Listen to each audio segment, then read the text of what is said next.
is the August 12, 2025 meeting of the Woodstock Community Unit School District 200 Board of Education. Please rise for the Pledge of Allegiance. Flag in the back and flag behind us. I pledge allegiance to the flag of the United States of America and to the republic for which it stands, one nation, under God, indivisible, with liberty and justice for all. Roll call, please. Dr. Bidwell? Here. Dr. Ferris? Present. Mr. Gilmore? Here. Mr. Headley? Here. Mr. Homo? Yes, present. Mr. Maselli? Here. Mr. Parisi? Here. Okay, the first item on our agenda tonight is our consent agenda. You've had a chance to review the consent agenda. Please take another moment if you would. And let me know if any board member wishes to pull anything from the consent agenda. There's also a routine personnel agenda on your desk for your review. So if any member wishes to have anything pulled, let me know at this time.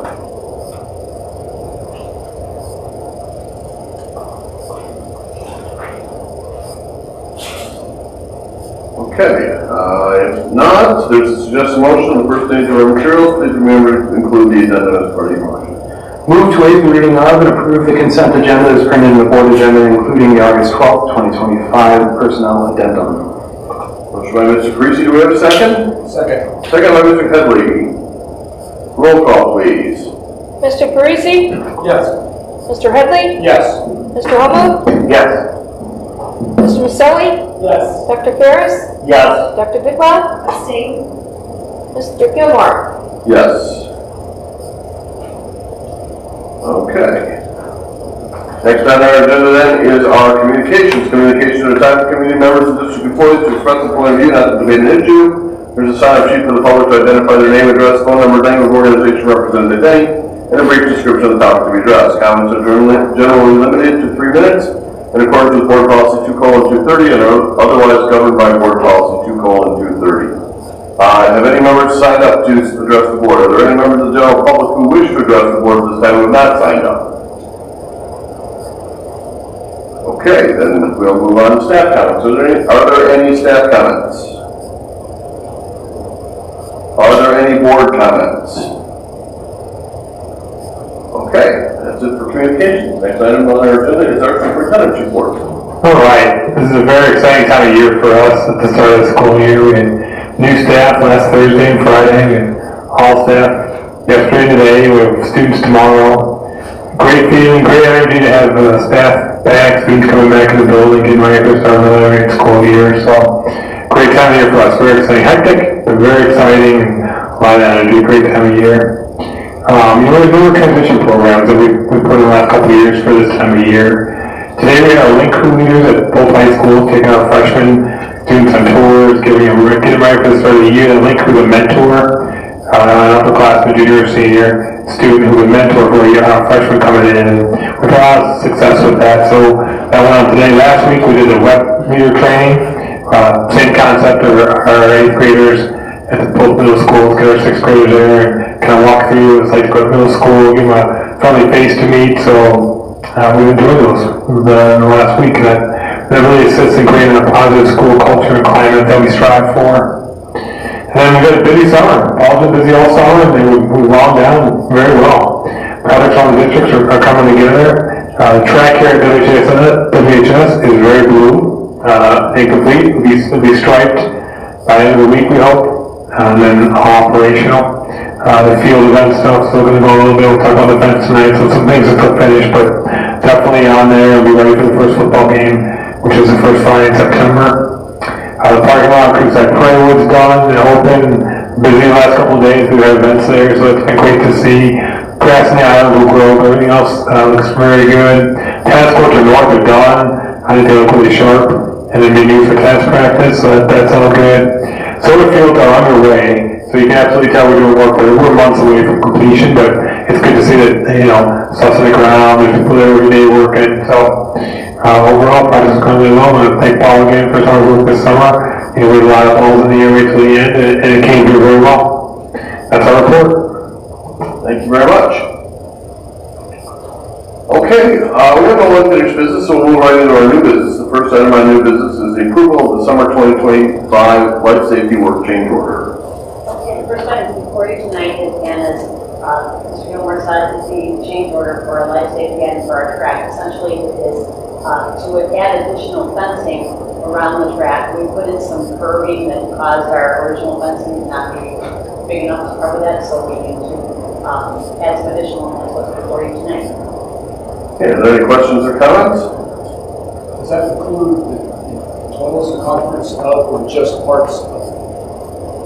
I'm kind of curious what we're looking at. I drove by it, I wasn't sure.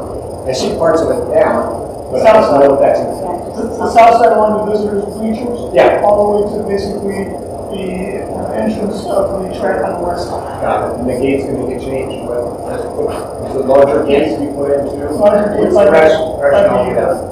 Shed.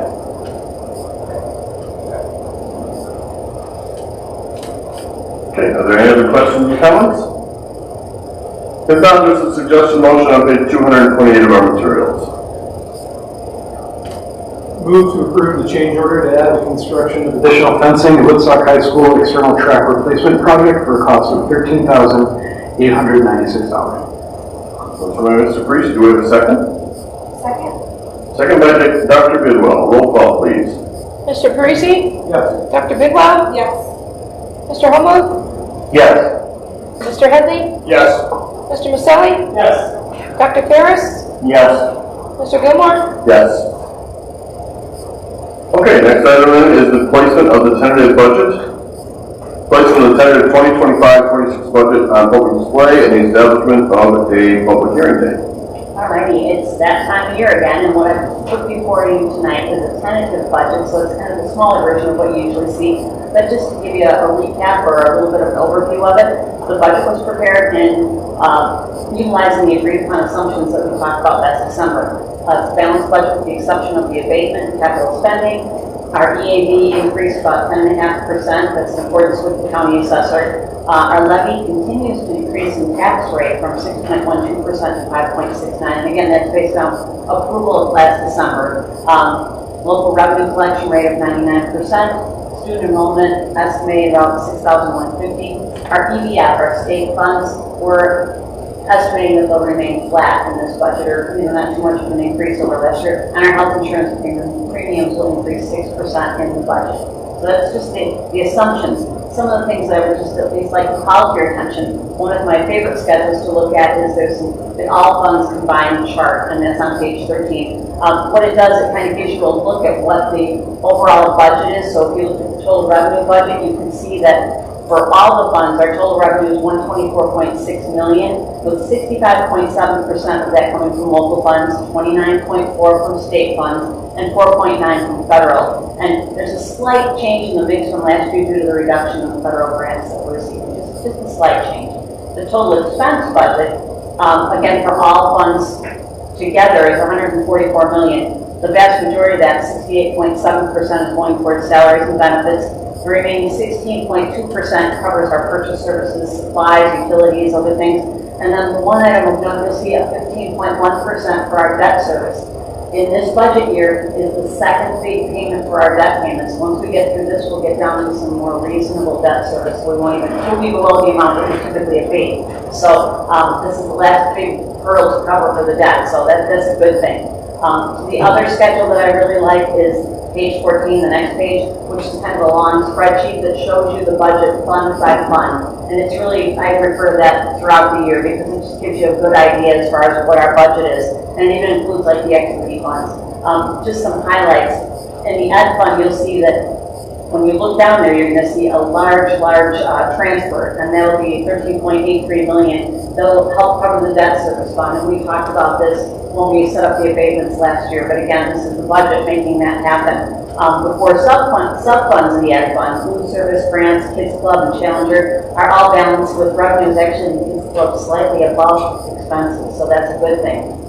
The operation and maintenance fund, or the buildings fund, is balanced budget, revenues equal expenses. The debt service fund, that fund 30, is where you'll see the big payment coming out. It's $22,448,200, and that'll be paid out in two pieces. The smallest piece, about $1,014,000, was paid out in July, and then we'll pay out the remaining $21 million in January. So But the way that's gonna be paid for is we'll have that 13.8 million come from the ed fund. We'll have some money that we've levied, some dollars that we levied, about 8 million, and then we'll also have about 250,000 from the developer impact fees. So got that covered. So transportation fund, if you look over at fund 40, you'll see that we have a slight, our revenues are slightly less than our expenses, but that's not atypical for what we usually do. We typically try to, chop down on their fund balance a little bit every year, and you'll see some of that, about $500,000 of that is for capital spending. So again, not unusual for us with the transportation fund. The funds next to that, funds 1551, are for our IMRF and our Social Security Medicare expenses. The developer impact fee fund, as I mentioned, has about a $250,000 fund balance. We will use that as part of the debt payment, and potentially because of additional development in Woodstock that's starting to happen, we may see some revenues come in, probably not this year, maybe next year. Again, next over is our working cash fund. You'll see that that's pretty much kind of almost like our savings account. It's a little bit of a cushion for us. And then finally, a couple bigger ones, the Tort Immunity Fund.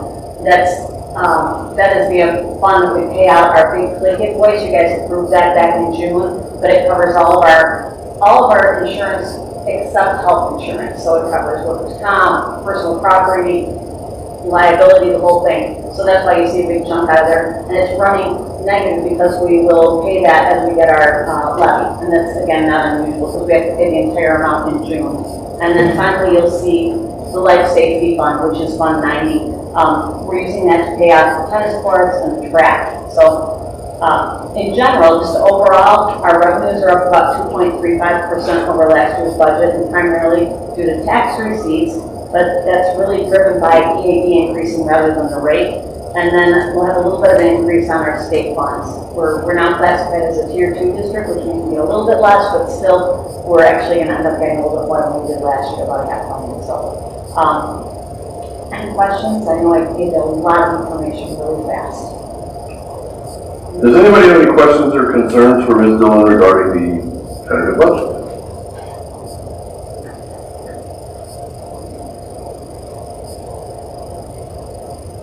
Anything? Well, I'm sure that she will be more than willing to discuss it with you if you want to call her, if you have any questions does come up. So, this is the tentative budget, final budget isn't done yet, so that's where we are. We are ready, if anyone is ready, there is a suggested motion on page 230 of our materials. Move to approve the tentative 2025-2026 budget and waive the reading of and approve the resolution to establish the budget hearing date and place the tentative budget on public display. Motion by Mr. Parisi, seconded by Dr. Bidwell. Roll call, please. Mr. Parisi? Yes. Dr. Bidwell? Yes. Dr. Ferris? Yes. Mr. Maselli? Yes. Mr. Homo? Yes. Mr. Headley? Yes. Mr. Gilmore? Yes. Okay, next item then is our strategic plan goals presentation. Alright, so this is a draft presentation. We'll bring it back to you the first meeting in September for more feedback and then ask you to approve the second September meeting. A lot of our standard goals and objectives and indicators, but a couple new things I want to point out. One is the Artificial Intelligence Committee. We worked a little bit on this, but just kind of finding now a committee that's going to report back on the progress of a multi-year approach going on now, but report back to the board on our progress in the area committee, professional development, and just different plans for the district for artificial intelligence. That's something that we added this year. In addition, we added a transportation information system update. We talked about that last year. We're going to make sure we got that in there too. We're going to get feedback on that. Hopefully tomorrow, good feedback, but in general, feedback on how that's going.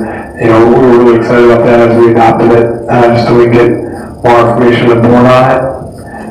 We also added, and sometime in the late fall, probably October, maybe November, look at the 10-year life safety review from Goal, which would be an important document because then we can really start looking at long-term planning for the buildings, where our needs will be facility-wise. So that's an important step for us. I think other than that, a lot of things that we've done over the last year or two. Any questions, comments? We're going to take feedback for about a month or more, so always feel free to give anything at any point. Does anybody have any comments or questions regarding the strategic plan.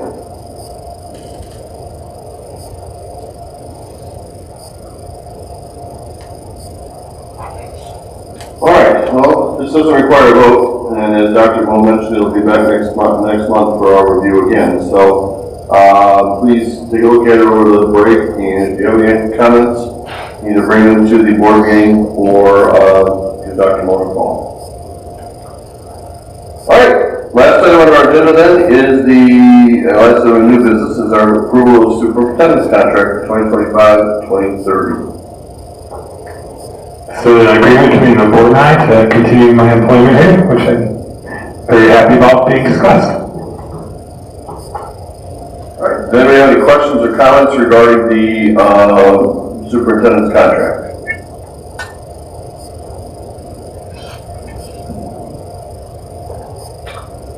All right, if not, there's a suggested motion on page 302 of our materials. Move to approve and ratify the superintendent employment contract for Dr. Michael Moen with a term of 5 years. Dr. Moen's salary for the 25-26 school year will not change. The average increase over the 5-year contract is 3.7%. Second. Okay, we have a motion by Mr. Headley, seconded by Mr. Holman. Roll call, please. Mr. Headley? Yes. Mr. Homo? Yes. Mr. Maselli? Yes. Mr. Parisi? Yes. Dr. Ferris? Yes. Dr. Bidwell? Yes. Mr. Gilmore? Yes. All right, that's all our business. Next item on our committee is our committee reports. If any committees met, or any committees have anything to report since our last meeting. Dr. Moe mentioned our AI committee is active. I think it's coming. When's our next meeting coming up? September now.